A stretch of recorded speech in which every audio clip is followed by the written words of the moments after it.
श्री राम कथा पूज्य रंजन जी महाराज के द्वारा।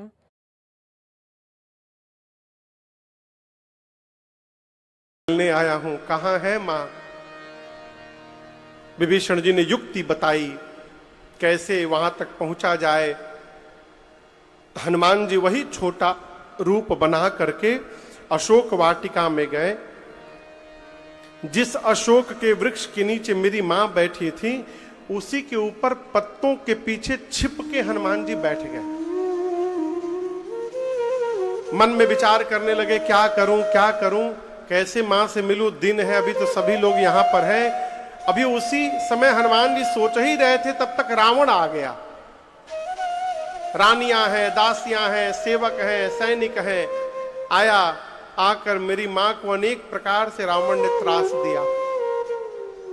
रावण केवल एक बात कहता है सीता मैया से कि सीता एक बार मुझे देख लो, बस एक बार बिलोकु मम ओरा। सीता मैया देखती नहीं है। मां ने कहा, निर्लज्ज, तुझे लज्जा नहीं आती? एकांत में तूने मेरा हरण किया है रावण, एकांत में। तू वीर यदि रहता तो मेरे प्रभु के सामने मुझे उठा करके ले आता, अकेले ना ले आता। मेरे प्रभु सूर्य हैं, उस सूर्य के आगे तेरी क्षमता जुगनू के बराबर नहीं है।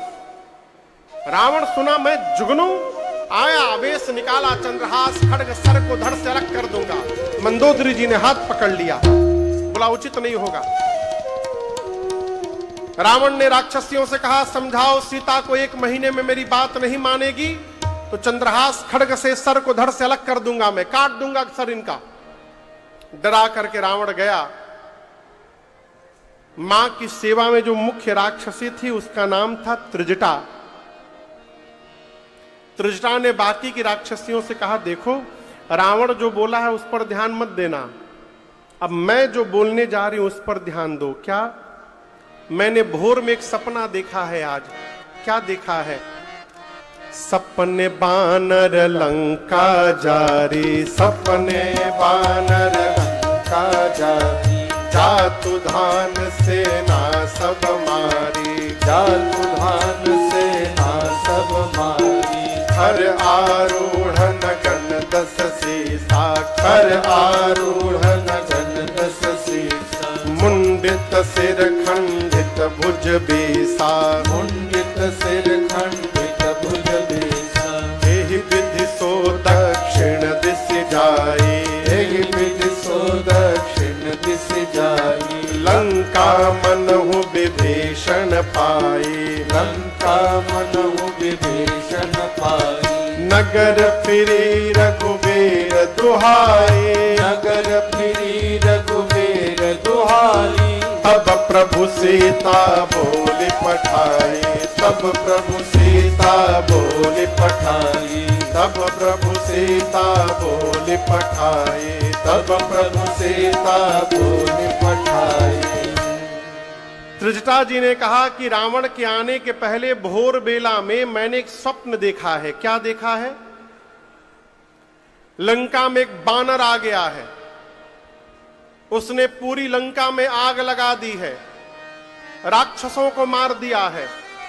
रावण के 10 सिर मुंडित हो गए हैं, रावण की 20 भुजाएं कट गई हैं। रावण नंगा होके गधे पर बैठा है और दक्षिण दिशा में चला गया, यानी रावण मर गया। विभीषण लंका के राजा बन गए हैं। पूरी लंका में राम जी के नाम की जय जयकार हो रही है और ये सपना आज रात में ही सत्य होने वाला है। जहां त्रिजटा बता रही है वहीं ऊपर हनुमान जी बैठे हैं। जैसे त्रिजटा ने कहा कि लंका में एक बानर आ गया है, हनुमान जी सावधान हो गए। सोचने लगे, इसने देख लिया क्या मुझे? ध्यान से सुनने लगे, अरे नहीं, ये तो सपना बता रही है। पूरी सपना जब हनुमान जी सुने तो हनुमान जी सोचने लगे कि हमको तो राम जी कहे थे केवल सीता जी को देख के चले आना, जामवंत जी भी कहे थे सीता मैया को देख के चले आइएगा। ये कह रही है कि बानर आया है, लंका में आग लगा दिया, राक्षसों को मार दिया। हनुमान जी सोचे हैं कि लगता है मेरे आने के बाद ये सारा शेड्यूल अपडेट हुआ होगा। अब मुझे मेरे तक सूचना भिजवाने के लिए भगवान ने इसको सपना दिखा दिया। हनुमान जी बोले, प्रभु सब करके आऊंगा। जितना मेरे करने लायक है सब करके आऊंगा। पूरे दिन हनुमान जी वहीं प्रतीक्षा करते रहे रात्रि की। रात्रि भई, अंधकार में हनुमान जी मां की व्याकुलता देखे। सीता मैया इतनी व्याकुल है कि शरीर त्यागने के लिए अग्नि मांगने लगी। हनुमान जी से रहा नहीं गया। हनुमान जी तुरंत हाथ से सोने की मुद्रिका भगवान जो निकाल कर दिए थे, उस मुद्रिका को हनुमान जी हाथ में लेके नहीं गए थे। अच्छा, आपको हम यदि अपनी अंगूठी दे कि यहां से वहां लेके जाइए तो कहां रख के ले जाइएगा? हाथ में ना। लेकिन हनुमान जी हाथ में नहीं रखे, कहां रखे थे? प्रभु मुद्रिका मेले मुख मान। हनुमान जी भगवान की अंगूठी मुख में लेकर गए थे। मुख में क्यों लेकर गए? इसका एक कारण है। सीधा कारण तो यह है कि बानर और छोटा बच्चा दोनों का स्वभाव एक जैसा।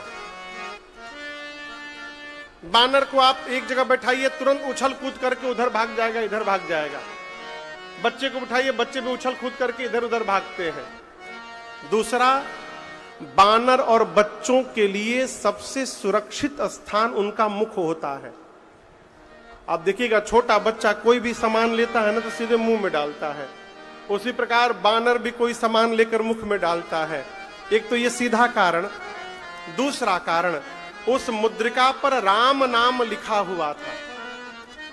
हनुमान जी सोचे, जिह्वा पर राम होता है तो मनुष्य भवसागर पार कर जाता है।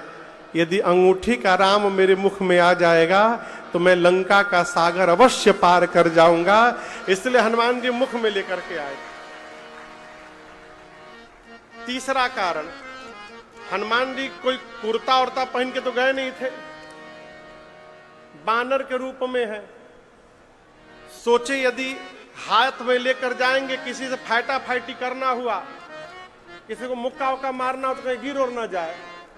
इसलिए हनुमान जी मुद्रिका को सबसे सेफ स्थान पर अपने मुंह में रख लिए थे। मां की व्याकुलता हनुमान जी देखे, बर्दाश्त नहीं भई, और ऊपर से हनुमान जी ने मुद्रिका नीचे गिरा दिया। सोने का रंग कैसा होता है? पीला। अग्नि का रंग भी ऐसा ही होता है। जब मुद्रिका गिरी ना तो मां को लगा कि अशोक के वृक्ष ने शरीर त्यागने के लिए अग्नि गिरा दिया। मां दौड़ कर उठाई, अलग ही देखने पहचान गई, ये तो मेरे प्रभु की मुद्रिका है, यहां कैसे आ गई? मां व्याकुल हो गई सोचकर। तब तक हनुमान जी ऊपर से जय जय राम कथा, जय श्री राम कथा, जय जय राम कथा, जय श्री राम कथा। इसे श्रवण कर मिट जाती है, इसे श्रवण कर मिट जाती है, कथा श्रवण कर मिट जाती है, कथा श्रवण कर मिट जाती। 100 जन्म जन्म की व्यथा हो। जय जय राम कथा, जय श्री राम कथा, जय जय राम कथा, जय श्री राम कथा।